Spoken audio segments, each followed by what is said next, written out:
Os duros e fortes irão cair, os compassivos e fracos irão triunfar. Essa é uma frase de Lao Tzu em seu livro Do Caminho e da Virtude, e define a temática de Kung Fu Panda.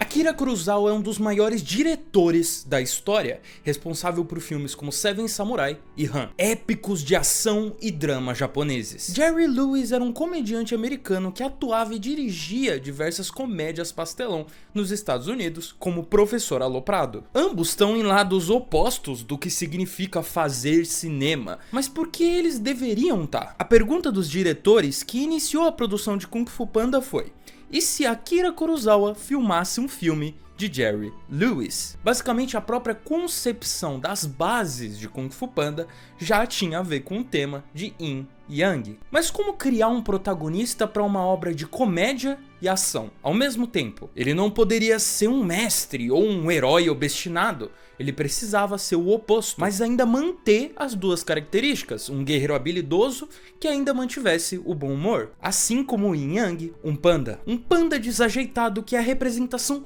física do equilíbrio em um mundo de animais conscientes. Kung Fu Panda poderia facilmente ter se tornado uma paródia, e inicialmente a ideia era que fosse uma paródia mesmo, mas os diretores Mark Osborne e John Stevenson eram grandes fãs de filmes de artes marciais e queriam respeitar não só o gênero, como também a própria cultura chinesa. Várias sequências de ação ou cenas de comédia mesmo referenciam algum tipo de filme de Kung Fu dos anos 70. A ideia é que Kung Fu Panda fossem wuxia, filmes de fantasia chineses que trazem artes marciais. Inspirações são Hero, de 2002, O Tigre e o Dragão, O Clã das Adagas Voadoras e, claro, o clássico Kung Fusão. A equipe por trás do filme era fã de filmes de Kung Fu, assim como Po é um grande fã dos Cinco Furiosos. Mas se engana quem pensa que eles estariam referenciando só filmes. As referências também estão nas próprias artes marciais. Os integrantes do filme Os Cinco Venenos de Shaolin são a inspiração para os Cinco Furiosos. Falando neles, cada um é inspirado em um estilo diferente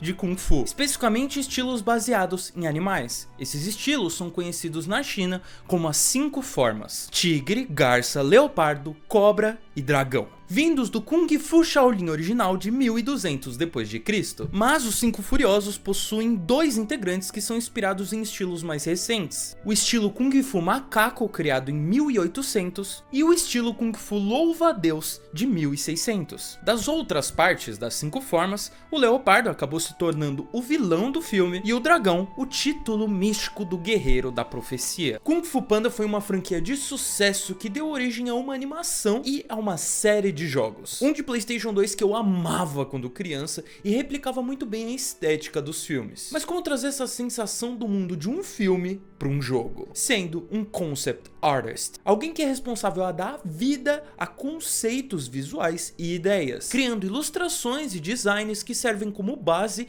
para o desenvolvimento de personagens, ambientes e elementos visuais em filmes, jogos ou outras mídias. Por isso eu indico a EBAC, a Escola Britânica de Artes Criativas e Tecnologia.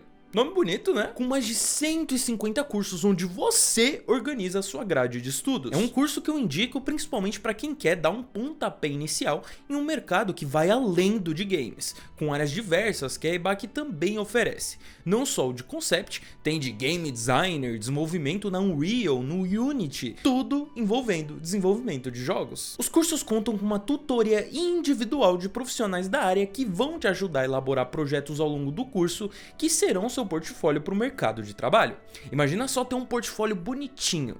Existem palestras gravadas, atividades online, lição de casa, tudo prático, além de um departamento especial que vai lhe dar conselhos de carreira. Na EBAC existem opções que ajudam no financiamento do seu curso. Inscreva-se agora e consulte a equipe deles para saber quais são as opções disponíveis para você. É só apontar o celular para esse QR Code aqui na tela. É possível parcelar no cartão de crédito ou até no boleto. Lembrando Lembrando que usando o meu cupom CérebroOff você recebe R$200 de desconto. Faça parte da EBAC e mude sua vida. Lembrando que as artes conceituais usadas no começo desse vídeo são do canal The Art of Making Off, que me permitiu usar essas artes e o vídeo dele sobre o livro de Kung Fu Panda aqui no canal. Então muito obrigado a ele, vão visitar o canal dele, tá aí na descrição. Mas e o Po, o panda? Qual que é o estilo dele? If you do not have style, if you just say, well, here I am, you know, as a human being, how can I express myself? Totally and completely. Jeet Kune Do é um estilo criado especificamente pelo Bruce Lee, um estilo que prega o desligamento das formas e regras de como se executar um movimento e a prioridade na adaptabilidade. Bruce Lee sabia exatamente como executar cada movimento, mas também os adaptava dependendo da situação, ao invés de se limitar, ao invés de simplesmente executar os movimentos da forma que as regras diziam que ele deveria fazer. É aqui que nasce a filosofia da forma de lutar do Po. E qual que é ela? Bom, nenhuma. O estilo de Kung Fu dele no filme é basicamente no freestyle, algo criado especificamente para ele, baseado na sua personalidade, o que se liga diretamente ao tema do filme. Durante a produção, a equipe recebia aulas de Kung Fu para entenderem as nuances das artes marciais, as diferentes posições, a noção de precisão, posicionamento dos pés e movimentos. Alguns até mesmo participavam das aulas lutando para sentirem como é se estar no lugar do Po, alguém sem nenhum treinamento enfrentando mestres de Kung Fu. Os movimentos da tigresa foram feitos pensados no estilo tigre, encontrado no sul da China. Posturas baixas, muitos socos, ataques manuais e fixação no chão. Os animadores, claro, tomaram algumas liberdades, já que implementaram a natureza atlética e acrobática de um tigre para personagem, algo que não está presente no seu estilo de arte marcial. O estilo de luta do Tai Lung, o leopardo, é muito interessante também, já que ele ficou preso por 20 anos, o domínio dele do Kung Fu se foi. Ele não tem estilo, ele não se lembra mais das regras e exatamente dos movimentos. Ele não segue regra em movimentos, é só fúria descontrolada. Uma máquina de combate brutal sem honra, usando qualquer parte do seu corpo para atacar. Cotovelos, joelhos. Um detalhe legal é que a tigresa nunca usa as garras no meio das lutas por achar que é algo desonroso. Já o Tai Lung não se importa e usa as garras sem dó. O estilo de combate dele é baseado em lutadores de UFC. Já o Kung Fu do Po é completamente oposto ao do Tai Lung. Ele se diverte fazendo os movimentos, mesmo não sendo mais capacitado para executá-los. Ele os executa da sua própria forma. É como se fosse um fã de artes marciais tentando replicar o que ele viu outras pessoas fazerem. O Mestre Garça tem seu estilo baseado no Tai Chi, movimentos longos e graciosos que focam em redirecionar a energia e ataques do inimigo contra ele. O Mestre Macaco tem um estilo macaco de Kung Fu, focado na agilidade e movimentos rápidos que confundam o inimigo. O estilo de combate da Víbora é o estilo Víbora. Ataques que simulam chicoteadas e fluidez de movimentos. A cauda dela, inclusive, durante o filme, replica chutes humanos em diversas cenas que são muito presentes nesse estilo. O Mestre Louva-a-Deus tem o estilo Louva-a-Deus, que se baseia em chegar o mais próximo possível do inimigo antes de atacá-lo. Curioso sobre as cenas de ação de Kung Fu Panda é que durante cenas onde os personagens estão conversando ou fazendo coisas comuns, a câmera tá sempre estática. Mas em cenas de Kung Fu, ela voa. É super dinâmica e se movimenta pelo mundo 3D do filme. É quase como se os momentos de comédia replicassem filmes de comédia mesmo, mas as cenas de ação destoassem sendo cenas de filme de ação mesmo. Esse é um dos aspectos que faz Kung Fu Panda brilhar visualmente. Apesar dos designs mais cartunescos para os personagens, justamente por eles serem baseados em animais, as batalhas não são cartunescas. Sim, elas são fantásticas, mas pensadas com realismo. A equipe por trás do filme não subestimou o design dos seus personagens como se fosse algo estritamente infantil, mas souberam aplicar seriedade nos movimentos deles para criar um contraste com os momentos mais leves do filme. Sobre as filosofias trazidas no filme, o confucionismo e o taoísmo são as mais presentes, principalmente o conflito entre as duas ideias. Shifu vive a ideia confucionista, excessivamente preocupado com as suas obrigações, com a ordem, com essa vontade de de controlar tudo ao seu redor, valorizando a ação humana. Já Oogway representa o taoísmo, a crença no sentido natural das coisas, no fluxo do universo. O Po, inclusive, só segue o fluxo com seu treinamento após ter sido escolhido como dragão guerreiro. Ele rejeita o confucionismo e aceita o taoísmo. Tô sem fome. Tao significa caminho. O Yue também faz parte do taoísmo, representando a ideia do equilíbrio de Yin e Yang coexistindo. Um não existe sem o outro. Quando os dois estão equilibrados e existem em harmonia, o Tao, o caminho, é encontrado. Existem, claro, infinitas referências visuais a Yin e Yang dentro de Kung Fu Panda. O Lago das Lágrimas Sagradas mesmo apresenta o símbolo de Yin e Yang. O Po é literalmente preto e branco, igual ao símbolo. Inicialmente, o Po teria um aspecto mais humano, mas com o tempo a produção decidiu abraçar o aspecto animal e tentou ao máximo fazê-lo se aproximar de um panda. Na cultura chinesa, os pandas são muitas vezes relacionados à paz e histórias chinesas usam o animal para representar a espécie humana, uma alegoria que, para os diretores do filme, servia para mostrar para os telespectadores que os ensinamentos que o Po aprende se aplicam às nossas vidas também. E eu acho que os roteiristas brincaram bastante com a própria perspectiva que os próprios telespectadores têm de si mesmos. Vejam, quando assistimos Kung Fu Panda, não nos identificamos com o Shifu, com a tigresa, com o Tai Lang ou com o Oogway. É sempre com o Po.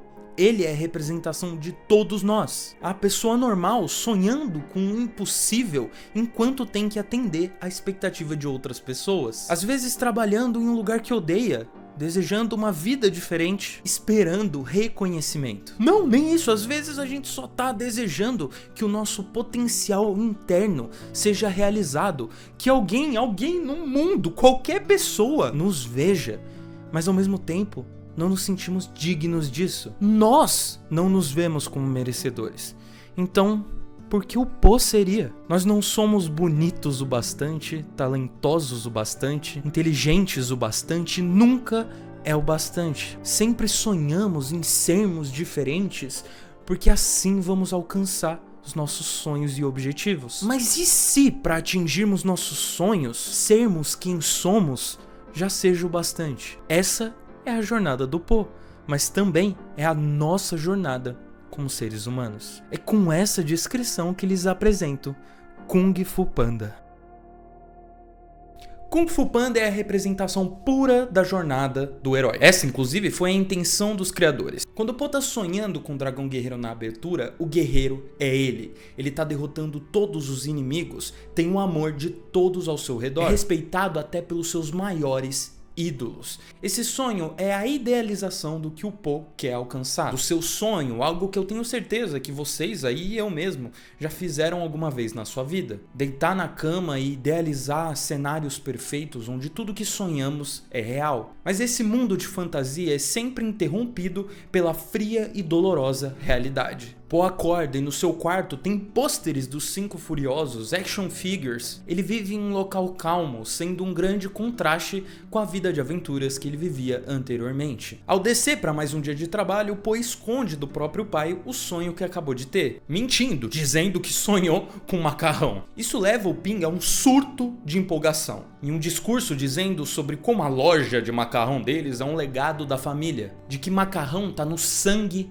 deles e que o destino do Po é continuar esse legado. Po então observa o templo onde estão seus ídolos, de longe, de baixo, inalcançável. E o filme todo é sobre essas expectativas, mesmo as de grandeza. Quando a gente vê os 5 Furiosos, o Shifu e o Oogway, eles não são as pessoas idealizadas que o Po vê nos seus sonhos, eles só são pessoas normais. Claro, eles são super habilidosos, mas eles são normais. O Vale da Paz foi idealizado pelo Oogway como o local onde os fracos e compassivos seriam protegidos dos fortes e cruéis. Por isso mesmo o design das criaturas que vivem nesse vale são de bichinhos fofos e inofensivos, indefesos, animais que normalmente na natureza são presas. O vale tem inspirações no Rio Li e nas montanhas amarelas chinesas. Os cenários de Kung Fu Panda são cheios de névoa justamente porque nas pinturas chinesas a névoa era usada para demonstrar que existe beleza no vazio. A casa de Po e a vizinhança ao redor dela são inspirados em estruturas do sul da China, construções brancas simples com azulejos escuros. Já as estruturas mais próximas do palácio usam cores vermelhas e são mais complexas, fazendo a separação do que o Po é e o que ele quer ser. Então olha só, as próprias estruturas e a arquitetura daquele mundo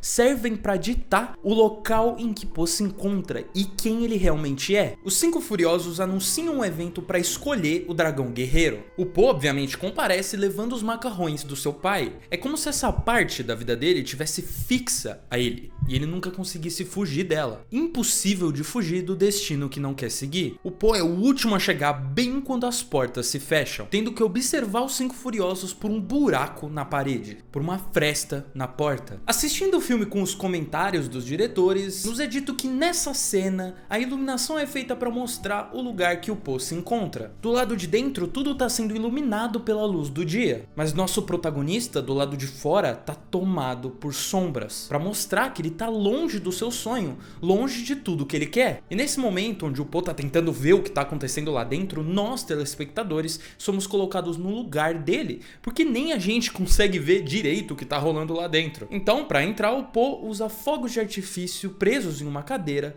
para conseguir chegar até lá. Esse momento no filme foi inspirado em uma lenda envolvendo um oficial da dinastia Ming, que, segundo a lenda, fez a mesma coisa tentando voar até a lua. Por pura coincidência, Po cai no templo e é escolhido pelo Oogway como o dragão guerreiro. Ironicamente, o Po acaba de moldar o seu próprio destino por ser um grande fã dos Cinco Furiosos. Em Kung Fu Panda, todo ato de destino que acontece, na verdade acontece pela ação de personagens ativos e não passivos. Eles não aguardam o destino acontecer, mas agem para ele acontecer. Ou melhor, eles aguardam esse destino, mas indiretamente cometem atos que levam esse destino a acontecer. Mas o destino nunca vem sozinho. Quando o mestre Shifu envia o Zeng para ver a situação do Tai Lung, depois do Oogway ter uma visão de que o vilão irá escapar, é usando uma pena deixada pelo Zeng que ele é capaz de escapar. O medo de uma visão se tornar real é o que a torna real. A ação do Po de querer ver a escolha do dragão guerreiro de todas as formas faz com que o sonho dele se torne realidade. Mas é exatamente isso que o filme quer que a gente sinta, de que a escolha do Po é um acidente. Afinal, como ele pode ter sido escolhido? Sério, o panda inexperiente, imperfeito, que não tem o corpo ideal igual os Cinco Furiosos. Mais uma vez, é aquilo que eu disse no início. Nós nos vemos no lugar do Po. Ele não se sente digno ou bom bastante. E é a mesma forma que nós nos sentimos diariamente. Esse peso terrível que suprime o nosso potencial. A ideia de que nunca vamos conseguir o que sonhamos porque existem pessoas tão melhores e mais capazes lá fora. Então, quando alguém nos diz que temos potencial ou nós mesmos demonstramos esse potencial, custamos acreditar que seja real. Nos auto-sabotamos, assim como o Po tá fazendo. Po encontra o seu destino, Tai Lung tá preso, impedido de encontrar o seu próprio destino. É curioso esse paralelo entre o Tai Lung e o Po, de alguém que se acha digno e alguém que não se acha digno. O Tai Lung é a completa antítese do Po. Até a forma que os dois foram criados é igual. E ambos almejam por um destino diferente do que lhes foi dado. Só esse momento aqui da primeira aparição do Tai Lung prova como ele é um vilão incrível. Ele preso por um casco de tartaruga, imobilizado por correntes, em silêncio, aguardando o seu destino. Deixado como um animal. Oh, eu pisei na caldinha do bichano.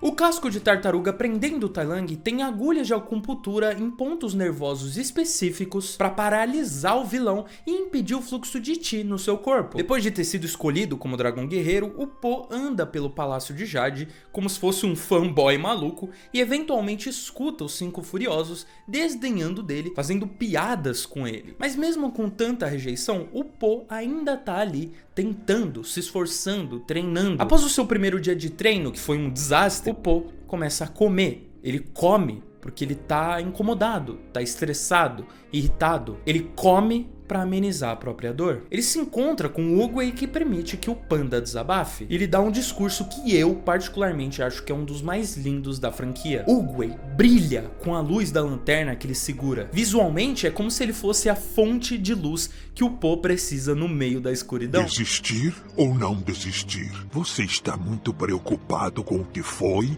e com o que será. O ontem é história, o amanhã é um mistério, mas o hoje é uma dádiva. É por isso que se chama presente.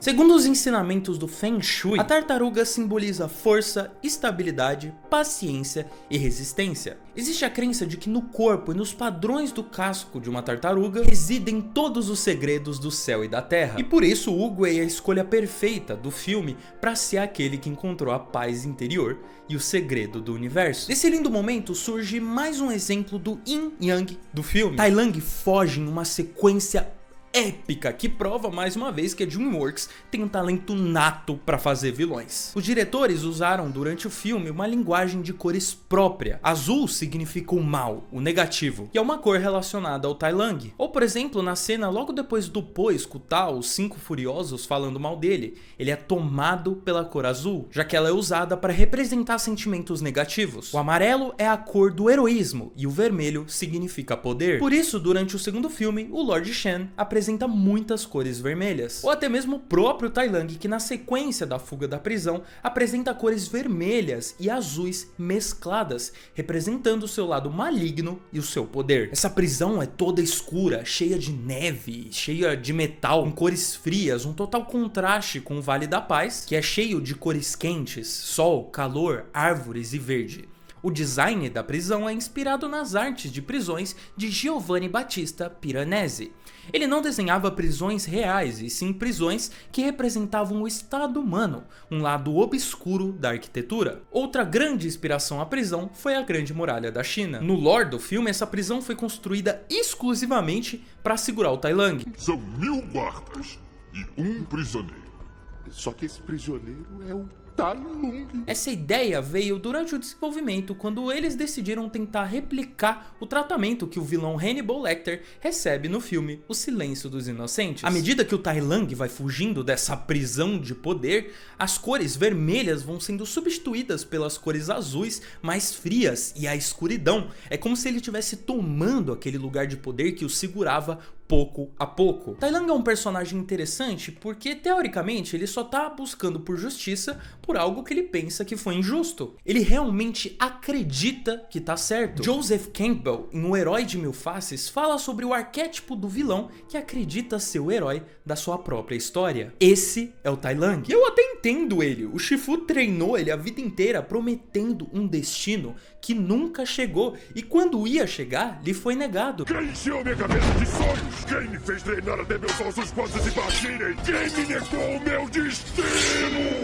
Curiosidade, o design do rosto do Tai Lang é baseado em pinturas de teatro chinês. Eu amo a cena que se segue depois disso. A sombra do Tai Lung, feita pelas luzes da prisão, é a responsável por fazer a transição da cena na prisão para o Vale da Paz.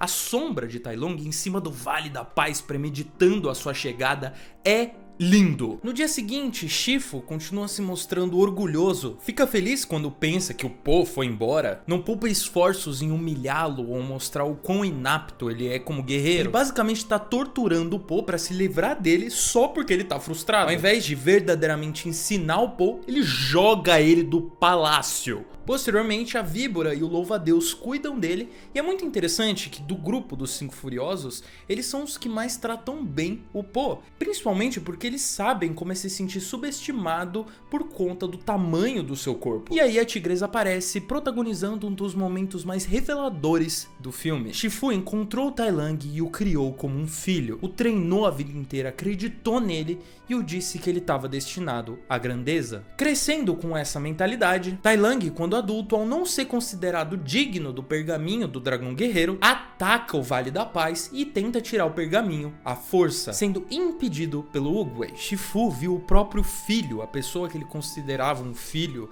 tentar o trair, tentar o matar. A gente vê flashbacks do Shifu treinando o Tai Lang com orgulho e entusiasmo. Em outra cena, a gente vê a tigresa na mesma posição do Tai Lung, mas Shifu tá sério, amargurado, sem entusiasmo nenhum. Esse acontecimento com o Tai Lung impediu que ele alcançasse a verdadeira paz interior. No livro de arte de Kung Fu Panda, é dito que a sala de treinamento que aparece no filme foi criada após o Shifu não conseguir atingir iluminação através do Kung Fu. Ele montou essa sala por acreditar que poderia atingir esse estado através de provações físicas, treinando incessantemente das formas mais violentas possíveis, colocando seu corpo ao extremo. Por isso as máquinas de treinamento são tão violentas, bizarras e desafiadoras. Shifu tá preso naquela caixa, impedido de encontrar iluminação. A tigresa diz que agora que ele tinha a chance de fazer a coisa certa e treinar o verdadeiro dragão guerreiro, ele tá preso com o Po. Dessa cena a gente corta pro Shifu tentando alcançar a paz interior, mas não conseguindo. A cena mostra uma sala toda escura com apenas uma bolha de iluminação. O mestre Shifu, mesmo tendo luz dentro de si e o potencial de encontrar iluminação, está cercado de traumas e escuridão pelo seu passado. E esse passado o persegue, principalmente agora que ele recebe a notícia que o Tai Lung fugiu. Assustado, ele recorre à única pessoa que ele sempre recorre quando está confuso, o mestre Oogway, que ele solta um conceito bem interessante, que para ele e Po cumprirem seu destino, ele precisa se livrar da ilusão de controle. Como eu não sou um seguidor do budismo, eu peguei esse trecho desse site para explicar sobre o apego e ilusão de controle. O apego refere-se à tendência humana de se apegar a pessoas, coisas ou ideias na crença equivocada de que elas nos trarão felicidade e realização duradouras. O apego surge do nosso desejo de nos sentirmos seguros, confortáveis e no controle de nossas vidas. Embora o apego possa proporcionar prazer ou satisfação temporária, em última análise leva ao sofrimento e à insatisfação, uma vez que os objetos do nosso apego são inerentemente impermanentes e sujeitos a mudanças. Ao cultivar o desapego, podemos libertar-nos do ciclo de desejo e sofrimento, permitindo-nos viver com maior liberdade, equanimidade e compaixão. Mas no que o Shifu se apega? No passado. Ele tá preso nessa dor do passado, nos seus erros. Aqui nessa cena, Shifu e Oogway representam Yin e Yang, um agressivo, amargurado e outro calmo e em paz. A frustração do Shifu vem do fato dele não ter conseguido controlar o Tai Lung e suas ações. Ao invés de apenas aceitar que as coisas são assim, que o passado já se foi e ele não tinha controle algum, ele continua remoendo esses acontecimentos, acreditando que poderia ter sido diferente, ao invés de só viver o presente e seguir o fluxo. Shifu ainda vive no passado. Isso se prova quando Oogway faz uma relação do controle com o pessegueiro. Shifu rebate dizendo que pode controlar quando uma fruta vai cair ou onde plantar a semente. Sim, ele pode controlar essas coisas, mas não pode controlar como essa semente vai crescer, nem o pessegueiro que vai se tornar. Da mesma forma, ele não conseguiu controlar quem o Tai Lung se tornou. A analogia prova de que não dá para tornar uma pessoa no que ela não é. Não temos controle do que acontece externamente, só das nossas decisões no presente. As coisas acontecem e a melhor forma de se lidar com elas é seguir em frente. Essa relação do pessegueiro também é feita com o Po. Oogway diz que o pessegueiro pode, hipoteticamente, derrotar o Tai Lung se alguém estiver disposto a guiá-lo, nutri-lo, cuidar dele, acreditar nele. Claro que ele não estava falando sobre um pessegueiro, mas sim sobre o Po. O livro de arte de Kung Fu Panda tem uma seção dedicada apenas a esse pessegueiro. Na cultura chinesa, essa árvore representa longevidade e imortalidade. Inclusive, no folclore taoísta, a deusa Xiwanmu cultivava pomares de pessegueiros que produziam pêssegos a cada 3.000 anos. Pêssegos esses que conferiam imortalidade a qualquer humano que os comesse. Na lore, Oogway plantou uma semente que se tornou o pessegueiro quando decidiu tornar a China o seu lar. E é lá que ele medita quando precisa se reconectar com o universo. Depois de deixar a sua última lição ao Shifu, o Oogway se vai.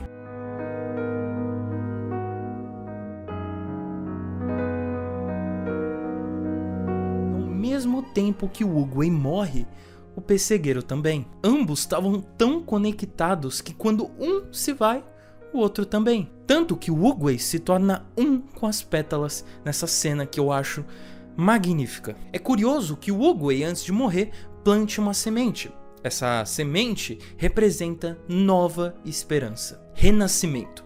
Mesmo que ele e o antigo pessegueiro estejam indo embora, Shifu, Po e essa nova semente estarão ali para trilharem um novo caminho para o mundo. É um momento lindo e muito inspirador, e ao mesmo tempo aterrorizante. A posição que o Shifu é colocado ali é de alguém que acaba de perder o seu melhor amigo e mestre. Ele acaba de perder a própria rede de apoio. Daqui para frente ele vai ter que sair da zona de conforto para lidar com o que tá por vir. Oogway dá ao Shifu, antes de morrer, o seu bastão, porque agora ele é o novo Oogway. O Shifu é um personagem muito curioso. Igualmente ao Po, ele é um personagem que foge do clichê que ele deveria estar incluído. Ele é um mestre, sim, mas ele não é sábio. Na verdade, ele é sábio, mas esse atributo é ofuscado pela amargura no seu coração. Ele é ranzinza, amargurado, nada do que se espera de um mestre que deveria estar em paz. Além disso, ele não é tão diferente do Po. Algo que eu amo, que é citado no livro de arte de Kung Fu Panda, é que o Shifu foi pensado como um panda vermelho, porque um serzinho tão pequeno e aparentemente inofensivo nunca seria visto como um lutador forte de Kung Fu. Mas no fim ele acaba sendo o mais habilidoso de todo o filme. Assim como Po, a aparência dele dita uma coisa, mas o seu potencial e habilidades ultrapassam esses conceitos. Após a morte do Oogway, ele promete tentar treinar o Po, e é isso que ele vai fazer a todo custo. O Oogway escolhe morrer, não é porque chegou o tempo dele. Ele escolhe morrer porque ele sabe que se ele não for embora, o Shifu nunca vai atingir o seu destino e sua paz interior. O filme todo, o Shifu tá se auto-sabotando e se limitando, assim como o Po. Desde o início do filme, ele não se nega a treinar o Po só porque ele não acredita no panda, mas por medo de falhar com outro estudante, assim como falhou com o Tai Lang. Shifu tava impedindo que o seu próprio destino seguisse o fluxo natural que deveria seguir, que seu potencial como mestre fosse alcançado, por um arrependimento que estava o impedindo de não só ver o potencial do Po,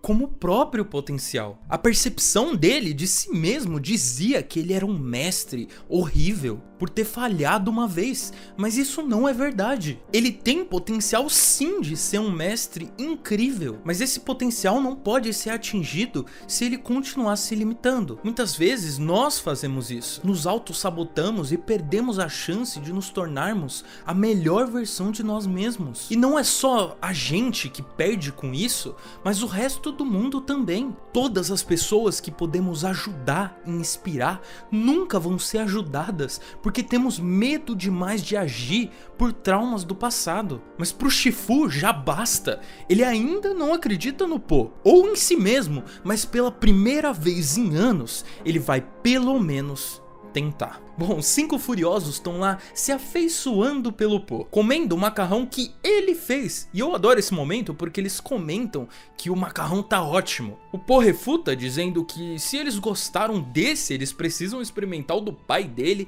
que tem o ingrediente secreto. E a víbora responde: como assim? Isso aqui já tá ótimo. Obviamente isso se refere ao fato de que não existe ingrediente secreto, de que o macarrão já tá bom o bastante do jeito que ele é, algo que o Po vai aprender mais pra frente no filme. O Shifu aparece, conta que o Tai Lang fugiu e o Po faz o mesmo, ele foge, mas não pra encontrar o próprio destino como o Tai Lang fez, e sim pra fugir dele. O Shifu questiona, já que ele tá desistindo agora, por que ele não desistiu todo esse tempo em que o Shifu tava tentando se livrar dele? Então por que não desistiu?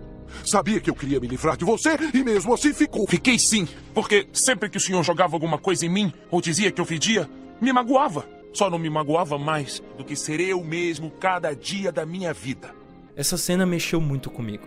Ela prova que a percepção do Po sobre si mesmo é completamente quebrada. Ele exala essa autoconfiança e expressividade, mas no fundo ele se odeia. Po odeia quem ele é, odeia a própria aparência, seu corpo, odeia o fato de que tem que trabalhar vendendo macarrão, odeia que não sabe se defender, que não sabe lutar, que não é capaz de ser como as pessoas que ele sempre admirou, odeia o fato de que ele não é bom o bastante. Ele não se aceita da forma que é. E ele não continuou o treinamento do Shifu como um personagem clichê que quer provar o seu valor, e sim porque ele não suportava mais ser ele mesmo e estava desesperado para que alguém, qualquer um, mudasse isso. Ele e o Shifu acreditam que o Po tem que ser transformado no dragão guerreiro, mas não é sobre isso, não é sobre transformação. O Po já tem dentro de si mesmo a resposta para se tornar o dragão guerreiro. Ele só precisa olhar para dentro. E eu adoro que o Shifu tá aterrorizado com ter que cumprir a promessa que ele fez, mas ele vai tentar, independente do pânico que sente. O Po não acredita que é capaz. O Shifu não sabe como treinar o Po. Ambos precisam um do outro para completarem suas jornadas. Esse é o momento mais baixo deles na jornada do herói. O momento que eles desistem um do outro e de si próprios. Ainda confuso, não sabendo o que ele vai fazer, o Shifu encontra o Po destruindo a cozinha atrás de comida. Ele inclusive faz um espacate perfeito para pegar uns biscoitos do macaco que estão no alto. Algo que o Shifu disse lá atrás que demorava anos de treinamento para ser executado. E isso leva o Shifu a uma realização. Ao invés de tentar treinar o Po da forma que ele quer, que tal tentar outra abordagem? A visão limitante que impedia o Shifu de treinar o Po é quebrada, porque ele percebe o valor de Po e suas habilidades justamente quando ele está sendo ele mesmo. O Kung Fu que o Po aprende, como eu falei lá no início, é baseado na sua personalidade. O Shifu para de tentar treinar o Po nas ideias do confucionismo e começa a usar as ideias do taoísmo. Ele para de tentar controlar e começa a deixar as coisas seguirem o fluxo. Passa então uma sequência clássica de filmes de Kung Fu, onde o herói e o mestre treinam, até chegar na icônica cena dos hashis. Essa sequência toda deles batalhando usando hashis é simplesmente magnífica. É muito inventiva, não é uma batalha que precisa de socos e chutes, só são literalmente pauzinhos de madeira e comida. Muita parte dessa batalha é inspirada no filme O Mestre Invencível do Jack Chan. Trazendo o livro de arte de Kung Fu Panda de novo, tem uma parte que quebrou meu coração. Nela é dito que o Po usava a comida como uma forma dele de amenizar a dor de não estar vivendo a vida que sempre sonhou.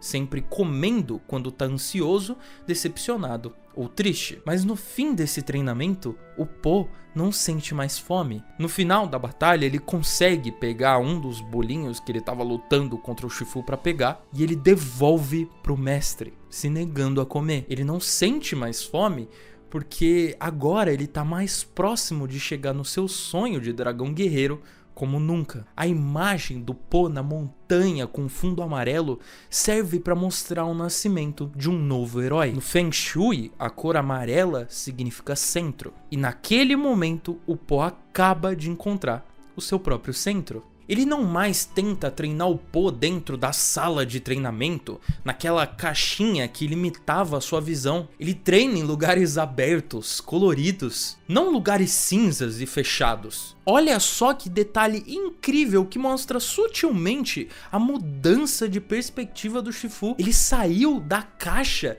e agora treina na natureza, menos conectado ao físico e mais ao espiritual. A montanha que ambos treinam é inspirada na montanha de Yutangshan, na província de Hubei, um local místico visualmente e lar de vários monastérios taoístas. O Shifu tá pensando fora da caixa ao permitir que o Po treine da sua forma. Ele literalmente se desligou do seu conceito antigo de como ser um mestre, de como ensinar os seus aprendizes dentro de uma caixa, de um padrão. Não, agora ele treina sem mais nenhum padrão, sem mais caixa. A cena do treinamento começa com bastante neblina porque o Po inicialmente tá perdido, mas com o tempo a cor amarela toma conta da neblina. A cor amarela que significa heroísmo. O Po se torna um herói. Falando em neblina, ao mesmo tempo que esse treinamento lindo tá rolando uma porradaria pesada entre os 5 Furiosos e o Tai Lung. Nessa sequência genial da ponte, que é muito bem feita, é uma sequência de ação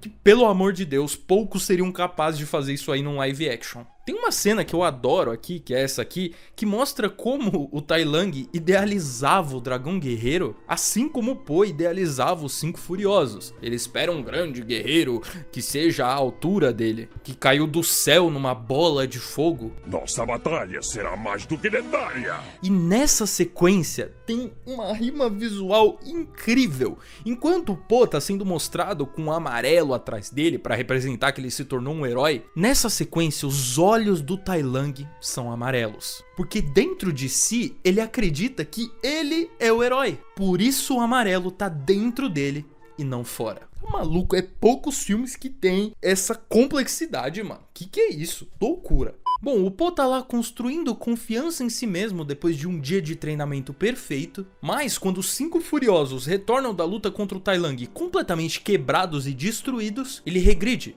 Ele volta à sua crença limitante de que ele é só ele mesmo, de que se os grandes 5 Furiosos não conseguiram derrotar um inimigo, ele não vai conseguir também. Ele tá se limitando de novo, tá acreditando que não é o bastante, se comparando com outras pessoas mais uma vez. Nesse momento de crise, o Shifu acredita que o Po tá finalmente pronto para receber o pergaminho do dragão. Então ele usa as pétalas levemente para conseguir pegar o pergaminho. Esse momento mostra o quanto o Shifu tá abandonando a sua dureza e agressividade, arrumando uma forma calma e leve de pegar o pergaminho. As lendas dizem que quando o dragão guerreiro lê o pergaminho, ele vai receber uma série de poderes especiais, e só assim ele vai poder se tornar o dragão guerreiro. Mas quando o Po abre, não tem nada, o pergaminho tá vazio. Ao abrir o negócio e ver que tá vazio, os personagens desistem, regridem mais uma vez. O Shifu então decide que vai lutar contra o Tai Lung sozinho, e o Po retorna pro restaurante, pra vida que ele nunca quis, mas que ele acredita ser o seu destino por ter nascido quem ele é. Mas ter nascido da forma que ele nasceu não pode o limitar. Eu amo essa cena particularmente porque o pai do Po tenta alegrar ele com a coisa que ele mais ama no mundo, que são macarrões. E a única forma de tentar ajudar o filho naquele momento é dando a única coisa que lhe resta, o ingrediente secreto do macarrão, que é Nada. Quê? sim, nada. Para fazer algo especial, você só precisa acreditar que aquilo é especial. Vejam, todos nós somos especiais de alguma forma. Não existe ingrediente secreto pro sucesso. Para ser especial é preciso confiar no fato de que você é especial. Sim, parece ser paradoxal, e isso é porque é mesmo. Ser especial é só uma questão de percepção de como nós nos vemos. A forma que vemos a nossa própria imagem influencia na forma que agimos, em como nos comportamos. Alguém que confia em si mesmo vai fazer de tudo pelos próprios objetivos por acreditar em si mesmo. E eventualmente vai suceder. Não é porque ele nasceu especial, mas porque acredita em si mesmo. O que lhe dá a sua força não é uma força cósmica externa, mas sim o que está dentro dele. Po aprende a criar autoconfiança. E a quebra da jornada do herói aqui é que o Po não sai como alguém diferente no fim do filme. Não, ele fecha um ciclo completo ao perceber que o lugar que ele começou é onde está a sua verdadeira força. Ele não precisa passar por uma mudança para isso. Inclusive, ele aprende o que significa o pergaminho do dragão guerreiro na frente do restaurante onde ele começou. Quando Shifu oferece a Tai Lung uma chance de redenção, ele hesita. E esse pequeno momento de expressões confusas do Tai Lung mostram que existe dúvida e arrependimento dentro dele. Os dois lutam e o Tai Lung destrói o bastão do Oogway, a última lembrança do Shifu do seu mestre. Nesse momento, as pétalas do pessegueiro aparecem. E é bem triste de ver, é o último eco do Oogway nessa terra. Po aparece e atrai o Tai Lang com um pergaminho, ainda se fixando em um objeto terreno para resolver seu conflito, ainda não tendo atingido a iluminação. Nessa sequência de luta, inclusive, o Po, ele replica os movimentos que ele aprendeu na luta de Hashis lá atrás. E a batalha genuinamente acaba na frente do restaurante de macarrão. A luta acaba onde tudo começou. Onde o Po começou sonhando, confuso, ele acaba vencendo. E aí rola o momento em que o Tai Lang abre o pergaminho. E quando ele abre e vê que não tem nada, ele não consegue aceitar o fato de que a vida inteira dele foi uma ilusão. De que o que representa toda a percepção dele mesmo, era uma mentira. O Tai Lang queria o título de dragão guerreiro porque ele receberia validação externa. E isso definiria o seu valor. Foi assim toda a vida dele. Ele aprendeu que só era bom quando era validado. Tai Lang em cantonês significa grande dragão. Então o próprio mestre Shifu deu um nome ao Tai Lang que provava a ele que a ideia de que ele era o dragão guerreiro estava certa, que seu aluno se tornaria essa figura. Inclusive, eu acho que tem um contraste genial no nome do protagonista e do antagonista. O Sr. Ping, quando encontrou um bebê supostamente abandonado, descartado, o chamou de Xiao Po, que pode significar em chinês pequeno precioso ou pequeno tesouro, sem saber que aquele bebê estava destinado a se tornar o maior guerreiro de Kung Fu da China. Aquele era só um bebê sozinho e carente, e o Ping fez questão de enfatizar como, independente disso, ele era precioso para ele, enquanto o nosso antagonista, que teve uma origem parecida com a do Po, cresceu acreditando que o seu valor, sua preciosidade, se baseava em algo que ele não conseguia alcançar, mesmo tendo sido criado para acreditar que aquele era seu destino. É interessante essa cena porque o Tai Lang tá olhando pro pergaminho e vendo o próprio reflexo e é simplesmente incapaz de entender que a resposta para a validação que ele tanto queria tá dentro dele, de que ele não precisa que outras pessoas reconheçam o quão grande, poderoso e capaz ele é. Ele mesmo precisa reconhecer isso, e só ele. Mas como a identidade inteira dele foi pautada em mostrar ao Oogway, ao Shifu e ao mundo o quão válido e poderoso ele era, ele simplesmente não consegue entender. Toda a identidade dele desmorona de um segundo pro outro. O Po mete um pau no Tai Lang e claro que o Tai Lang não consegue lidar com isso e parte para insultos verbais. Ele chama o Po de panda gordo. Só que o Po não tem mais problema com isso. Ele pega esse título, abraça e fica com ele sem mais ter vergonha de si mesmo. Afinal, ele ser do jeito que ele é o que o garantiu a vitória. Não só em personalidade, mas o seu corpo mesmo. Eu vou parafrasear o que o diretor Stevenson fala no comentário em áudio do filme. Muitas pessoas disseram ao longo do filme: Po tá acima do peso, Po é gordo. Ele não tá acima do peso. Po tem exatamente o peso certo para um panda. E é por isso que ele vence o Tai Lang. O Po é o pêssego macio de que o Oogway estava falando lá atrás.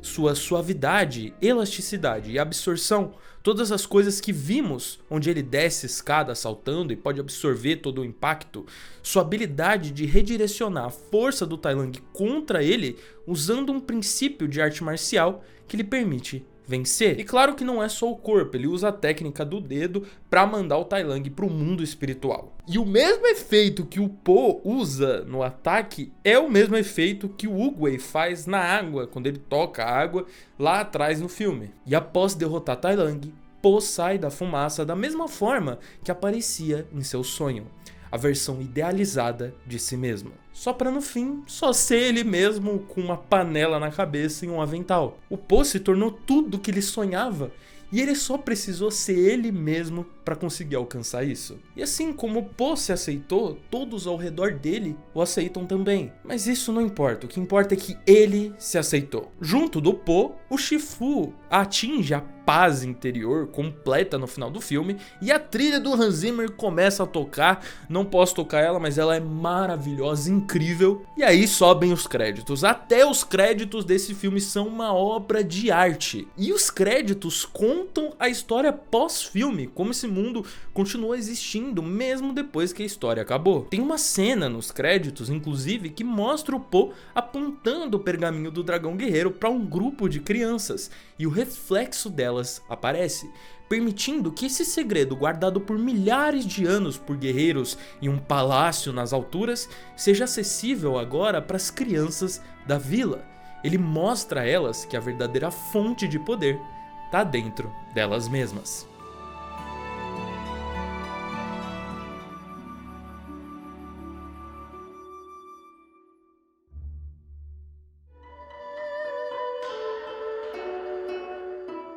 Kung Fu Panda 2. Lembra que eu falei que existe uma linguagem de cores usada pela produção de Kung Fu Panda? Bom, cada filme da franquia tem uma cor que o representa e é a mais aparente. O amarelo é a cor predominante do primeiro filme e representa a jornada de herói do Poe. O segundo usa as cores vermelhas, representando o poder do Shen. O terceiro usa o verde, que eu vou explicar na análise desse segundo filme já. A grande pergunta que Kung Fu Panda 2 vem responder é: o Poe realmente é filho de um ganso?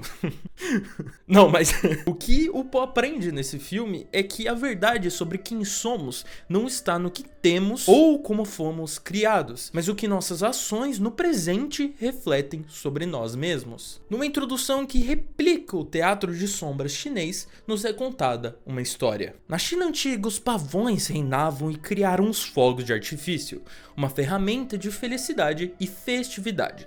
Mas Lord Shen visualizou o potencial destrutivo dos fogos. Assustados, os pais de Shen visitaram uma vidente, que previu que se ele seguisse nesse caminho de destruição, ele seria derrotado por um guerreiro preto e branco.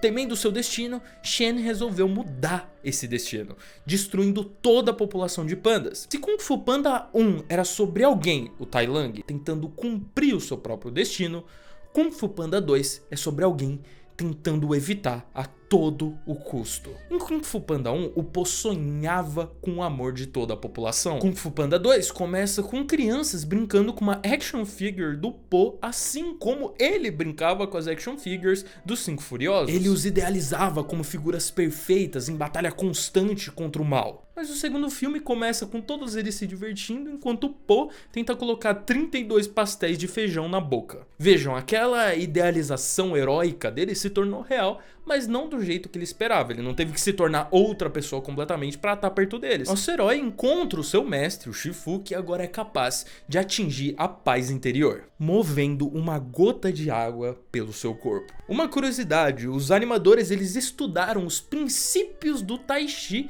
para fazerem essa movimentação que o Shifu faz no filme. O mesmo Shifu que no primeiro filme tinha uma mente nebulosa atingiu a paz interior e agora é a vez do Poe atingir essa paz. Um detalhe legal é que é dito no livro de arte do primeiro filme que a cor verde representa sabedoria na linguagem visual escolhida pelos animadores. Por isso o Oogway e o Palácio de Jade eram uma representação dessa sabedoria, eles eram verdes. Aqui nesse filme o Shifu usa vestimentas verdes que representam essa conquista dele de sabedoria. Visualmente, essa mudança do Shifu pode ser vista além das cores. Ele não anda mais com a postura curvada, sua postura é reta, um recurso visual para mostrar que o peso que estava nas suas costas agora se foi. Essa gruta do dragão e a manipulação da água que o Shifu faz mostram um ponto principal no filme que tem relação com a água. Deixe as coisas fluírem em você ao invés de permitir que te alaguem.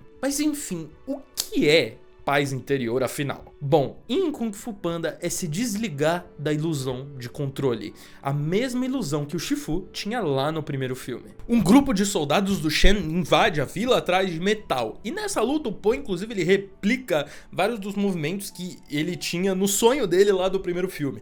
Esse filme tem tanto detalhe, tanto detalhezinho, por isso que o vídeo tá longo, porque tem muito detalhe. Espero que vocês estejam vendo ainda. Se tá vendo, dá um like, me segue no Instagram, me segue nas redes sociais, me segue aqui no canal, se inscreve, compartilha com um amigo. Ao ver o símbolo dos soldados, o Poe tem uma visão em 2D do passado dele. Essa visão quebra todo o senso de identidade do Po. Toda a vida dele foi uma mentira e eu acredito que ele é colocado aqui na mesma posição que o Tai Lang é colocado no primeiro filme quando ele abre o pergaminho do dragão guerreiro. O Po vai lá, fala com o pai ganso e pergunta: eu sou filho de ganso? Aí ele fala: não, obviamente que não. Que um detalhe legal é que o Ping, o pai do Po, ele não vende mais só macarrão, ele vende tofu também. Parece um detalhe bobo, mas um exemplo de como ele seguiu o sonho dele depois de ser inspirado pelo filho. Olha que lindo. Dessa cena a gente vai para uma sequência com um pavão. O Shen é um pavão e na vida real e na linguagem visual do filme, os pavões eles representam arrogância e elegância. E olha, o Shen ele tem tudo de elegante. A coreografia de luta dele é uma dança linda e formosa. O Shen usa lâminas, ele não usa só a luta corporal, mas armas de verdade. O estilo de luta dele é o Kai Li Fo, um tipo de arte marcial chinesa que usa leques de metal para defesa e distração. No caso, o Shen usa suas penas de pavão para isso. O Shen tenta retomar o seu reino anos depois de ser banido pelos seus pais dele. Ele é a antítese do Po, tanto que tem uma cena que eles são mostrados como opostos nos símbolos de Yin e Yang. Bom, no primeiro filme o Po ele enfrenta uma ameaça física. Aqui ele enfrenta uma ameaça mental. A maior arma do Shen é atacar o psicológico do Po e não o seu físico. Várias vezes ele consegue ganhar do Po, ou quase consegue, entrando na mente dele. Essa é a maior arma dele e o desafio do Po nesse filme, que é vencer a própria mente. No momento, o Po tá longe da paz interior por não saber de onde veio. Quem era a sua mãe, seu pai biológico, o que aconteceu com eles, por que eles nunca o procuraram, como ele foi parar no vale. Essas dúvidas mantêm nebuloso o caminho da paz. O Po já não sabe mais qual é a identidade dele, quem ele realmente é. Essa questão existencialista permeia nossas vidas. Quem somos? O produto de onde nascemos? O título que nos é dado? Eu sou o Matheus, eu sou filho dos meus pais, eu sou youtuber. Eu sou meu corpo, eu sou meus pensamentos? Quem realmente somos? Em um momento, Po diz ao pai dele que ele precisa salvar a China porque ele é o dragão guerreiro. E se ele não fizer isso, quem ele é? Mais uma vez, o Po é a representação física do Yin Yang. Seu Yang é sua parte de luz, seu maior sonho foi realizado e ele vive executando seu papel como dragão guerreiro. Mas seu Yin, sua parte fria e sombria, são os constantes flashbacks e confusão envolvendo um passado não resolvido. No momento, o Yin dele tá pesando mais, então ele não tá em equilíbrio. Com a ameaça do Shen e buscando por respostas, o Po sai do vale junto dos 5 furiosos até o seu inimigo. O filme é uma jornada do Po fora da sua zona de conforto, ele nunca saiu do vale em toda a sua vida. Da simplicidade do Vale da Paz para o mundo industrial confuso de Gongmei, a torre do Lord Shen é baseada na torre do Grão Amarelo na China. O pavilhão do Príncipe Teng, duas das 4 maiores torres da China. A arquitetura replica chamas, é um local intimidador e claustrofóbico. O símbolo de olho usado pelo Shen está por todos os lados, é como se você estivesse sendo observado constantemente. A torre é bem aberta, sem árvores ou grandes ornamentos, porque, como na história da China, isso era feito para que ninguém pudesse se esconder e atacar o imperador. A confusão do Po nesse filme é tanta que ela tá até presente nos locais que ele visita. Gongmei é populosa, geograficamente confusa, cheia de comércios e estruturas altas, cheia de portas, ruas paralelas que não seguem nenhum padrão, justamente para trazer esse sentimento de desconcerto. O Po tá fora da sua zona de conforto, da sua cidade rural. Ele tem sonhos não mais o idealizando como dragão guerreiro, mas sim com o abandono dos próprios pais. Sonhos em que ele é trocado por um rabanete, em que os pais o abandonam por odiá-lo. Ao acordar desses sonhos, o Po continua tentando replicar a manipulação de água que o Shifu faz no começo, mas ele não consegue de jeito nenhum, porque ele continua preso no passado. E para atingir a paz interior, é preciso se estar no presente. O Shen é alguém consumido pela vingança, mantendo a sua vida e seguindo a sua vida baseado nisso, querendo tomar a glória como líder da China, motivado a instaurar uma ditadura através de armamento e medo. O vilão vive amargurado por acreditar que os pais o odiavam, a mesma coisa que o Po, inclusive, ele acredita que os pais o odiavam, sendo que não era verdade. Ao expulsarem o filho, o Shen acredita que eles erraram. As pessoas que deveriam amá-lo o rejeitaram. Pelo menos é assim que ele pensa, porque ele é um narcisista que não consegue ver a verdade. O Shen quer ir contra o legado dos pais e contra esse legado para mostrar que eles estavam errados por terem o rejeitado. E o Po, ele quer ter pelo menos a chance de conhecer esse legado dos pais dele. Em uma cena, a adivinha que acompanha o Shen, ela pergunta se quando ele conseguir dominar a China, ele vai se sentir completo e em paz. A verdade é que ele nunca vai encontrar paz assim, vivendo dependente das suas ambições doentias motivadas pelo passado. Repetindo, ele vai estar satisfeito? Vai estar em paz? De jeito nenhum, porque ele está preso no passado. E para se atingir a paz é preciso estar no presente. O Po e os 5 furiosos fogem do Shen numa cena magnífica, coreografada maravilhosamente, fotografia perfeita, trilha do Hans Zimmer, absurdo esse filme. A gente vê a fábrica de fogos artifícios tomada pela cor vermelha por maquinários, um local confuso e caótico onde o Shen e o Po têm o primeiro confronto deles no filme. Durante a luta, o Po questiona sobre os pais dele. E aí o Shen começa um monólogo sobre como os pais do Po o abandonaram, sobre como eles não amavam o Po. Mas a questão é que ali ele não tá falando dos pais do Po, e sim a percepção que ele mesmo tem dos próprios pais. Ele não consegue acreditar que existem figuras paternas e maternas boas, justamente pela percepção dele dos próprios pais. Ele tá praticamente indiretamente desabafando com o protagonista. E Po realmente teme que o que o Shen tá dizendo seja verdade. O Po é derrotado pelo Shen e lançado para longe da cidade, na água. E um lago, sim, ele cai na água, que é parte do tema principal do filme. Ele acaba ficando aos cuidados da vidente nos escombros da Vila dos Pandas. A Vila de Po é baseada na cidade antiga de Lijiang, na província de Yunnan. A antiga vila, antes tomada pelo verde, agora apresenta um tom monocromático. Todo o legado do povo do Po queimado, cinza, deixado para trás, morto. Mas no meio da madeira queimada e destruída, pedaços de bambu nascem e tomam o lugar do que antes era apenas destruição. Um símbolo de renascimento deixado pelo set design. É o local em que o Po renasce e encontra a sua paz. O Po ouve os gritos do seu povo na sua mente, perseguido pela destruição completa do próprio povo. E ele tenta evitar essas memórias o filme inteiro, mas para atingir a paz interior, ele precisa deixar esse passado e essas memórias fluírem ao invés de só impedi-las, não mais impedindo que elas fluam por medo do que elas significam. É uma montagem linda do Po movendo a água pelo corpo, assim como o Shifu fez no começo do filme. Ele vê uma vila prosperando, mas o verde é tomado pelo vermelho. A vila sendo destruída pelo medo do destino do Shen. Nessa cena, a sequência em 2D é substituída por uma em 3D. Essa memória reprimida agora se torna tangível. Po enfrenta a realidade.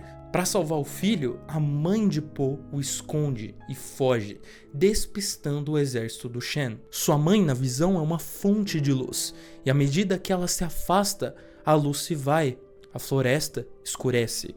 É a escuridão do seu passado que ele precisa confrontar. Sua história pode não ter tido um começo muito feliz, mas não é isso que define quem você é. É o restante da sua história. Quem você escolhe ser. Sua história pode ter começado triste, mas é o restante dela que importa. Quem o Po escolheu e quem você escolheu ser depois de um passado trágico. Mesmo com a escuridão do seu passado, o Po teve uma vida de luz. Quando Po encontra o pai dele no terceiro filme, ele descobre que o nome original dele era Lotus. A flor de lótus é bastante respeitada na China por ser uma flor que nasce da lama, mas emerge dela sem ser suja, representando algo que nasce em condições desfavoráveis, mas permanece pura e bela. Assim que ele descobre o seu passado, o nosso protagonista descobre quem ele realmente é. Ele não é o dragão guerreiro, nem o seu passado trágico. O Poe acreditava que o seu passado iria o definir, que aquela era a resposta para a pergunta: quem sou eu? Mas a resposta estava lá o tempo todo. Ele não é o seu passado, sua criação, sua vida. Não, ele é o que ele é. O que ele é no presente. Aceitar quem você é vem de entender que o que te define não é o passado ou as influências externas. O ser é isso, ser. Você só é. Existir já é identidade. E ponto. Agora, sabendo quem ele é, o Poe finalmente enfrenta o Shen, e essa sequência de luta é melhor que Vingadores Ultimato, que Guerra Infinita, que qualquer filme existente que tenha uma batalha épica. O jeito que eles brincam com a câmera no combate, sempre se movendo, dinâmica, é incrível. Porém, os heróis perdem. O Shen usa os fogos de artifício para derrotar todos eles. E lá estão os personagens no meio da escuridão, derrubados, derrotados. Enquanto os navios do Shen chegam levando fogo, brilhando na cor vermelha. Dá pra ver na própria fotografia do filme como do lado do Shen tá tudo brilhando nesse vermelho assustador. E do lado do Poe tá tudo escuro. A cena é linda, é o Poe sozinho, na escuridão, enfrentando uma tropa do Shen. Mas ele se levanta e usa a sua paz interior que ele conquistou para conseguir redirecionar os projéteis do Shen. Eles continuam atacando, mas nada faz efeito, e por um segundo o Poe se torna o próprio símbolo de Yin Yang. O mesmo símbolo mostrado nas visões da vidente, o mesmo símbolo da figura que derrotaria o Shen. Agora, o motivo dessa batalha final se passar na água é justamente o tema de água que eu falei do filme, né, que é o tema do filme, e é por isso que essa batalha final se passa no meio da água. Como encontrou a paz? Eu tirei seus pais de você, tirei tudo. Eu deixei uma cicatriz incurável. Você tem que deixar o passado pra trás, porque não tem mais importância. A única coisa que importa é quem você vai escolher ser agora. Aqui, nesse momento, o Poe deixa completamente a bagagem do passado ir embora, porque tudo que não esteja no presente não importa. O que importa é o agora e o que você decide fazer com a oportunidade de viver no presente. Shen não só quer impedir o próprio destino de acontecer, mas também não consegue se desprender do passado, não consegue deixar que as suas cicatrizes se curem. Ele prefere ir de base do que esquecer o passado. E o curioso da cena que o Shen vai de base é que no último segundo, quando os escombros estão caindo em cima dele, ele fecha os olhos. E finalmente, pela primeira vez, ele aceita o seu destino. No último segundo, Shen está em paz. Após derrotar o Shen, fogos de artifício explodem nos céus, enquanto Poe abraça os 5 furiosos. O que antes era uma arma de destruição foi transformada novamente em uma ferramenta de comemoração e alegria. E o filme acaba com o Poe se reencontrando com o pai em uma das cenas mais lindas da história da DreamWorks, que eu vou só passar aí pra vocês, vou deixar passando, é linda. Agora eu sei quem eu sou. Sabe? Sou seu filho. Kung Fu Panda 2 foi uma obra-prima, o melhor filme dessa franquia, na minha opinião. E isso acabou resultando em mais uma sequência. Uma sequência que literalmente fez história. Kung Fu Panda 3. Agora, por que Kung Fu Panda 3 fez história? Ele foi o primeiro filme americano a ser coproduzido na China. O primeiro filme da história que foi coproduzido na China. Mas sobre o que é Kung Fu Panda 3? Espírito. Dessa vez, o Poe não tem que enfrentar uma ameaça mental ou física, e sim espiritual. Kung Fu Panda 3 não começa com a sequência em 2D dos outros filmes, mas sim com Oogway batalhando o Kai no mundo dos espíritos. Kai é o vilão que está coletando o Chi de vários mestres. Sobre o Poe, a jornada dele nesse filme é a de ser um mestre. O Shifu anuncia que ele vai estar dando a última aula dele, porque a partir daquele momento, o Dragão Guerreiro será o responsável por treinar os 5 Furiosos. Como esperado, o Poe não é um bom professor. Nesse filme aqui, o Shifu ele tá colocando o Poe fora da sua zona de conforto, assim como o Oogway fez com ele, com o Shifu no primeiro filme. O mestre tá tentando ensinar ao Poe que o destino dele é muito maior do que socar e chutar inimigos. É algo além que supera os sonhos do Poe no primeiro filme e as conquistas dele até aqui. O protagonista acredita que a sua jornada como dragão guerreiro já terminou. Mas não. Uma frase linda da diretora do filme que eu li no livro de arte é: para realmente encontrar nosso limite, a melhor versão de nós mesmos, precisamos continuamente ir além do que somos agora. Só assim podemos entender nosso potencial máximo. Novas jornadas dão medo, é natural sentir esse medo. Porque o Po sabe, se sente confortável no quanto ele é bom como dragão guerreiro. Mas e como professor? Ele não sabe. Ele tá vivendo de novo a mesma dúvida que ele viveu lá no primeiro filme. É um terreno novo e assustador. Sabe quando a gente luta pelo nosso potencial? A gente luta por uma conquista ou por alguma coisa e finalmente a conquistamos? É fácil querer se manter na mesmice, afinal, o nosso potencial que a gente tanto sonhava já foi atingido, certo? Não, o nosso potencial é ilimitado. Existe muito reservado a nós, muito mais do que sequer sonhamos. O Po, ele tá se limitando de novo, tá se impedindo de chegar numa nova etapa da sua vida por acreditar não ser tão bom como professor, por estar confortável na posição que ele tá. Mas o que você prefere? Ficar parado, fixo no tempo, ou ser a melhor versão de você mesmo? Após esse dia horrível do Po sendo um professor péssimo, Po, em decepção, toma banho brincando com as suas action figures. Eu acho essa cena interessante porque representa o Po negando essa nova etapa mais madura e retornando a um estado confortável de nostalgia porque tá confuso e com medo da mudança, medo da responsabilidade. É algo que todos nós fizemos em algum momento, se apegar à nostalgia por medo de crescer, por medo de tentar uma nova etapa da nossa vida. O Po, ele se sente de novo no chão, se sente lá embaixo, sabe, naquela etapa de introdução, de início, que nem ele se sentia no primeiro filme. E eu acho que pra ele, que tá no topo da vida dele agora, se sentir tão lá embaixo é horrível. Mas a questão é que toda vez que a gente começa uma nova etapa, começa uma nova coisa na nossa vida, a gente sempre vai começar de baixo.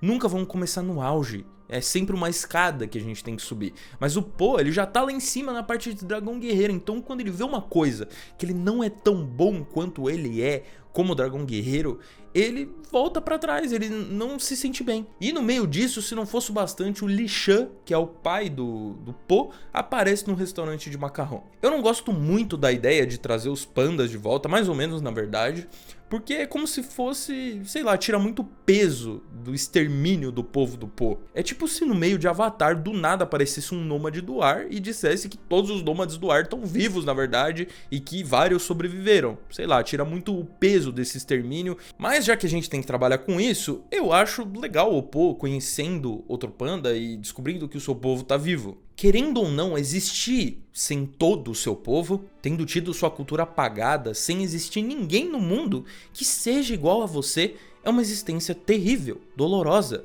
O Aang mesmo em Avatar tem que passar por essa dor. Então ver o Po vendo que ele não é o único é sim muito fofo. Então a gente tem um pouco de contexto sobre o Kai e o Oogway, como eles eram amigos. Após o amigo se ferir em uma batalha, Kai levou Oogway até uma vila de pandas que usavam o poder do Chi para curar a tartaruga e ensinaram o mestre como dar Chi. Já o Kai descobriu que podia tirar o Chi. Os dois se enfrentaram e o Kai foi banido ao reino dos espíritos.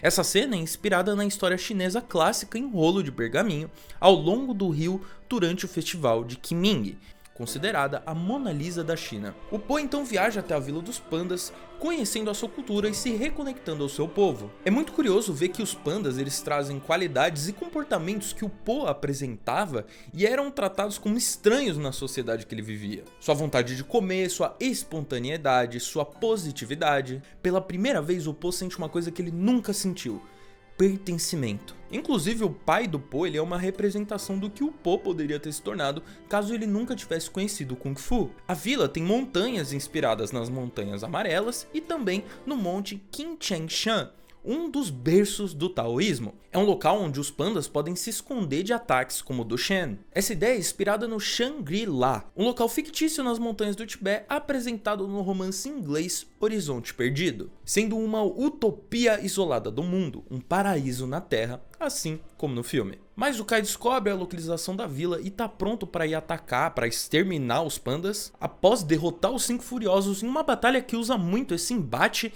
entre o verde e o amarelo. E dessa vez o Po ele tá revivendo o mesmo tipo de invasão e extermínio que o Shen trouxe quando ele era criança. Ele tá vivendo de novo aquele momento. Então, para conseguir impedir isso, ele decide que vai treinar os pandas. E ele descobre que para treinar um aluno, ele precisa fazer eles atingirem a melhor parte de si mesmos, a serem as melhores versões de si mesmos. Ele aprende a mesma coisa que o Shifu aprendeu no primeiro filme, a catalisar a melhor parte dos seus alunos, ensinando cada um de forma diferente, usando seus talentos a favor deles, assim como o Shifu fez com ele. É um momento lindo do Po entendendo o que é ser um professor e buscando o potencial máximo dos pandas, que se esqueceram das suas habilidades e particularidades há muito tempo. Todos esses pandas viveram a vida toda acreditando que não eram capazes de se protegerem, de serem bons o bastante, principalmente depois de não conseguirem se proteger contra o Shen.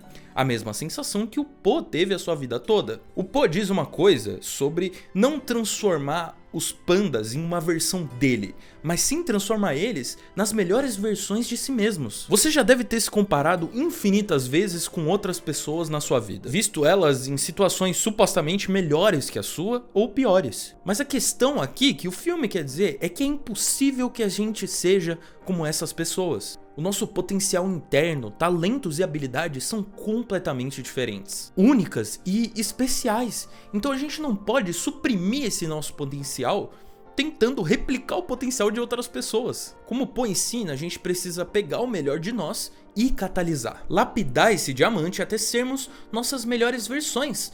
Afinal, por que ser a pior versão de você quando você pode ser a melhor? O Po tenta usar o movimento dos dedos no Kai, mas não funciona porque só funciona em mortais. Ele perde e é colocado na posição de não conseguir impedir que o Kai faça o que o Shen tentou fazer. Então o Po tem uma ideia genial, ele usa o ataque em si mesmo e se sacrifica, levando o Kai de volta ao reino dos espíritos, deixando as pétalas de pessegueiro que o Oogway tinha no primeiro filme. Para ajudar o Po, o seu povo se une para tentar recuperar a cultura que eles perderam. Para controlarem Shi, eles precisam focar em quem realmente são, em uma cena onde cada um cita o que são destinados a ser: um pai, uma amiga. O Po permitiu que esse povo visse o melhor dentro de si próprios, e isso permite que eles enviem o seu Chi, libertando o Po. O Po não é definido apenas por um único aspecto da sua personalidade, nem por um título. Ele é todas essas coisas ao mesmo tempo, e a partir disso, nosso protagonista é capaz de atingir iluminação. Porque ele não procura poder externo como Kai, e sim o poder de dentro. Essa cena do Po se tornando essa figura cheia de poder é muito mais do que só o Po recebendo poder. É ele unindo todas as suas melhores partes e encontrando a melhor versão de si mesmo, sabendo que ela existe apenas quando tudo que o define está presente, não só uma parte. Ele aprende a aceitar a mudança, a aceitar essas novas versões dele mesmo que apareceram. A mudança é um estado natural do universo. Ela está sempre acontecendo e não podemos impedir. No final das contas, a gente só pode aceitar. É um momento lindo onde ele aparece vestindo as mesmas roupas do sonho dele lá no primeiro filme. Ele agora sabe como é ser um professor e como é estar em outro plano de existência, usando o Tai Chi para lutar. Um detalhe legal é que o reino dos espíritos ele fica verde quando o Kai tá dominando ele, mas quando o Po consegue atingir essa iluminação e derrotar o Kai, tudo volta a ser amarelo. É lindo, lindo, lindo. Bom, o Po acaba derrotando o Kai de uma forma muito genérica, mas muito legal, e se encontra com o Oogway. Quando o Oogway aprendeu sobre o Chi com os pandas, o sonho dele era compartilhar esse conhecimento com o mundo, e esse objetivo acaba sendo atingido através do Po. Ao fim do filme, o Po ele tá compartilhando esse conhecimento e ensinando o Vale da Paz inteiro. Esse conhecimento não tá mais dedicado a um grupo específico de pessoas, mas qualquer um pode aprendê-lo. Po não tá ensinando pessoas selecionadas, mas todo mundo. Todo mundo é digno. Esse é o aprendizado do primeiro filme, sim, a gente já sabe, mas aqui a gente tá vendo na prática a democratização desse conhecimento. Quero começar dizendo que o terceiro filme não é ruim, mas faltam coisas nele que faziam os dois primeiros tão especiais, maduros e únicos. Esse inclusive é o maior problema desse filme, ele não amadurece junto com o público. São 8 anos de diferença entre o primeiro filme e o terceiro. Alguém que tinha 10 anos quando foi assistir o primeiro filme já era adulto quando foi ver o terceiro. E a maturidade do público e do filme não crescem de forma paralela. Na verdade, o terceiro filme parece ter regredido nesse termo. O completo oposto do que aconteceu com o segundo filme, que apesar de ter um intervalo de tempo menor entre o primeiro e ele, deu aula de como fazer um filme infantil que balanceia a maturidade e a comédia. Já Kung Fu Panda 3 parece não conseguir atingir esse equilíbrio. É um filme com muita comédia e muitos momentos de comédia, alguns não sendo engraçados inclusive, que não se equilibram muito bem com as partes maduras, a comédia acaba pesando mais. E a maior falha de Kung Fu Panda 3, o vilão. Algo que me irrita no Kai é que a gente não sabe nenhum motivo pra ele ser do mal. O Tai Lung era do jeito que era pela rejeição, o Shen pelo mesmo motivo e pela rejeição dos pais. Mas e o Kai? Ele só quer poder. Tá bom, ele amava o Oogway, mas por que ele deixou de amar o Oogway? Porque ele queria poder, que é um conceito super subjetivo, e o Oogway o impediu. A relação dos dois é bem mal desenvolvida, eles se encontram só uma vez no filme, além do momento do flashback, que é uma contagem de eventos bem rasa e superficial. Poxa, ele se importava com o Oogway, levou ele pra ser curado pelos pandas, e aí virou do mal do nada? A teoria da maioria dos fãs, que eu adoro, é que o Oogway e o Kai eram generais ruins, pessoas más, pessoas ruins que estavam tentando dominar a China. Dois guerreiros usando um exército.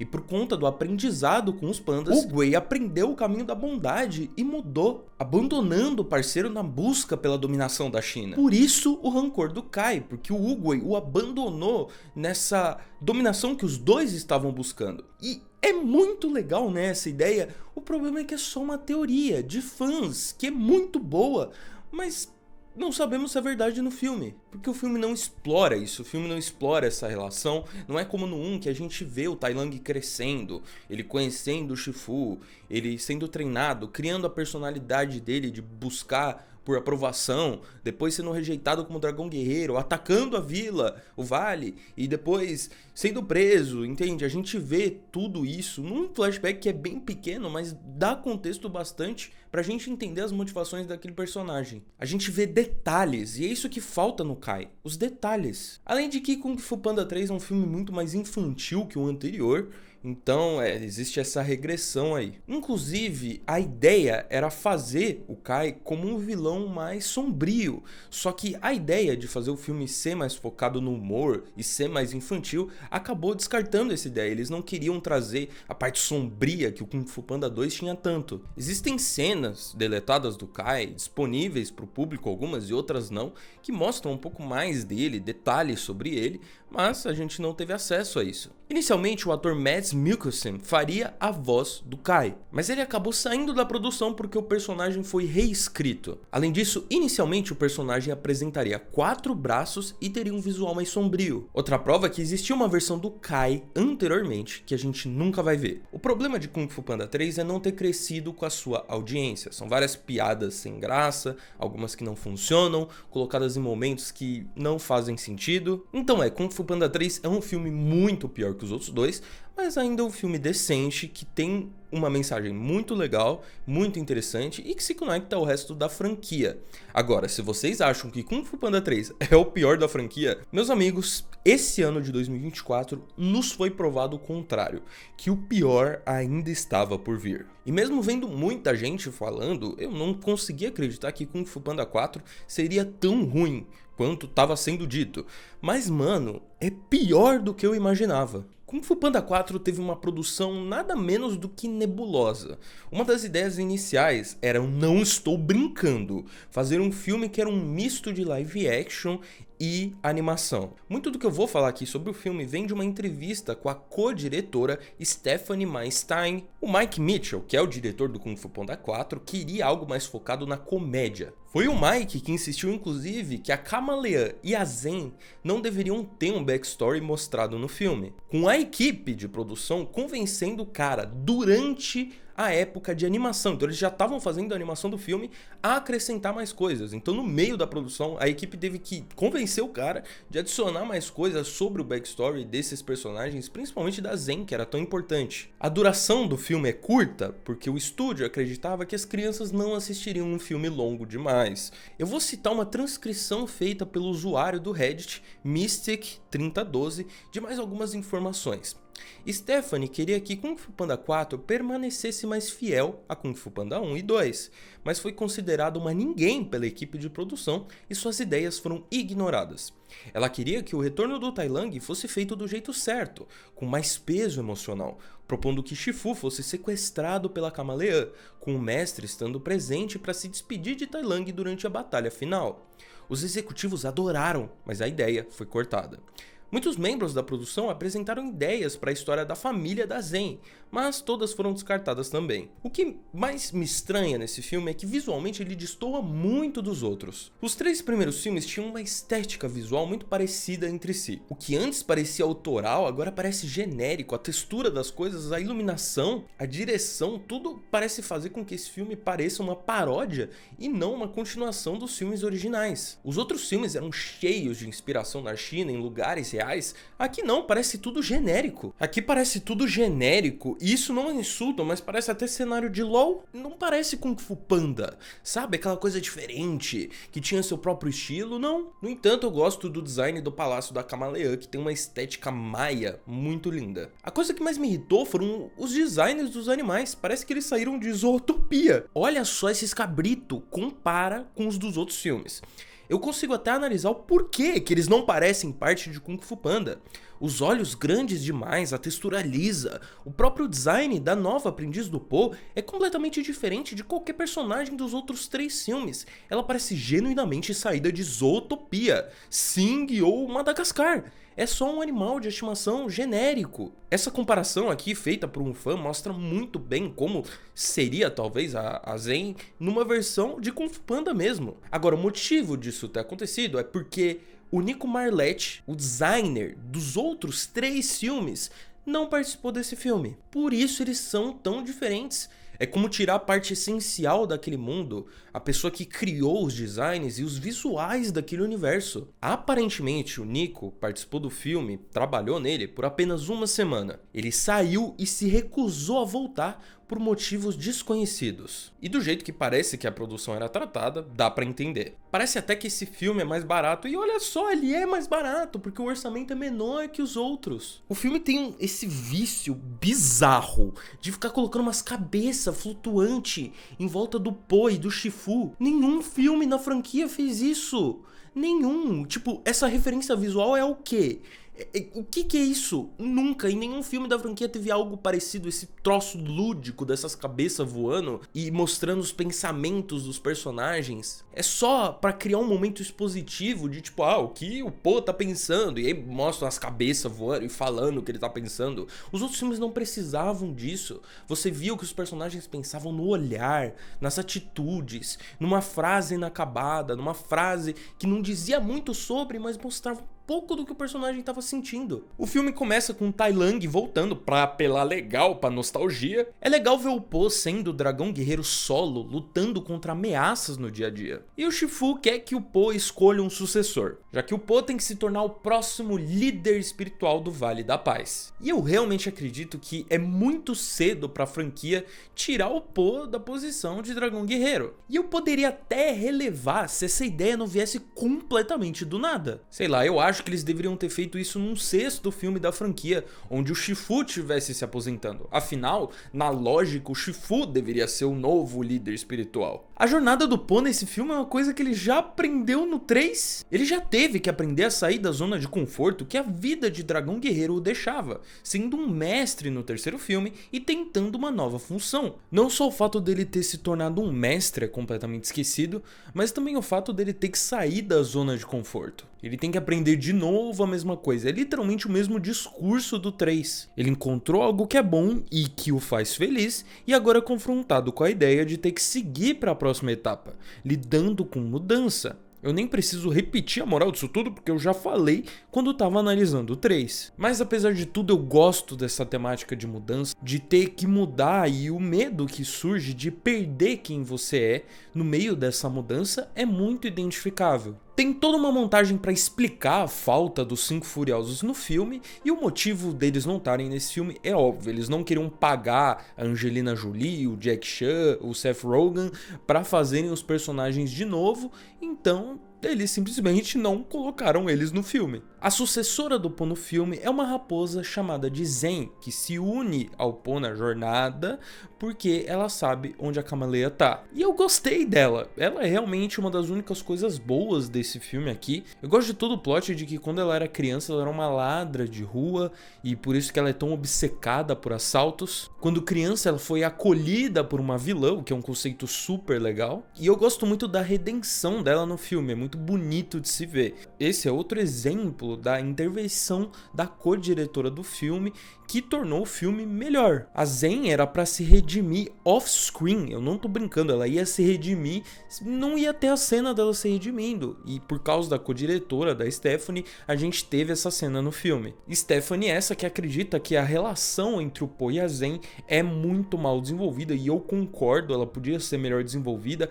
coisas poderiam ser tiradas no filme para desenvolver melhor essa relação. A vilã é a Kamaleia, ela muda de forma e é isso, ela tem um passado muito interessante, que pelo fato dela ser pequena, ela não foi permitida lutar com Gifu e por isso começou a se transformar em outras pessoas. É um paralelo interessante com a história do Po em não ser aceito por conta do formato do seu corpo, mas isso não passa de um flashback sem graça. A vilã é um dos maiores potenciais desperdiçados desse filme, é uma vilã que é dublada pela Viola Davis, que eu mal sinto nada, eu não sinto medo. O Kai, que era um vilão menos interessante que os outros, eu ainda senti ali um medinho, mas ela eu não sinto absolutamente nada. A única coisa que ela faz uma vez no filme é derrubar um cara de uma escada, e só isso. E os momentos que ela é mostrada fazendo coisas incríveis, tipo roubando o poder de Kung Fu dos outros personagens, é meio forçado, tipo, não é convincente. Você tá vendo aquilo acontecer, mas você não leva a sério, porque, poxa, que forçação. O ritmo do filme é rápido demais, parece algo pra apelar pra geração TikTok, só que existe uma diferença entre dinamismo e apressar as coisas para elas acontecerem rápido demais e tirando o tempo de desenvolvimento. E esse é um filme com piadas demais, piadas que tiram o tempo de filme que poderiam ser usados para coisas melhores. Sei lá, desenvolver mais o Shifu, a Zen, o Po. Eu não entendi nada do final, os vilões se redimindo do nada. É legal ver o retorno de vilões antigos, principalmente o Tai Lang. Isso resulta numa cena final de redenção, onde até o Shen se curva diante do Po. E não me entendam mal, eu queria ver a redenção desses personagens, mas ela não aparece, acontece, sei lá, não aparece, a gente não vê a redenção acontecendo. Eles só se curvam e mudam no final do filme do nada. Esses personagens nem falam nada, o único que fala alguma coisa, um diálogo, é o Tai Lang. E vocês querem saber o motivo? A decisão da adição dos 5 Furiosos na cena pós-créditos e dos vilões foi uma decisão final, ou seja, eles não conseguiram chamar todos os atores de volta para fazer as vozes. É um filme extremamente quebrado que não cresceu com a sua audiência. Eu entendo que eles queriam reintroduzir a franquia para uma nova geração, mas sei lá, ok, é um filme infantil, mas o primeiro também era infantil e ele não era como esse aqui. Ele não era inconsistente, ele não era feio visualmente, ele tinha uma mensagem e complexidade que me colocou falando por 40 minutos só de um filme. Eu, um adulto, falando 40 minutos de um filme de animação. Agora, sobre o Kung Fu Panda 4, o que tem que falar? Que a comédia é chata, que é sem graça, que é infantil demais. Esse aqui é um outro filme com skin de Kung Fu Panda. Uma skin feia, inclusive. Mike Mitchell estragou esse quarto filme e não tem retorno.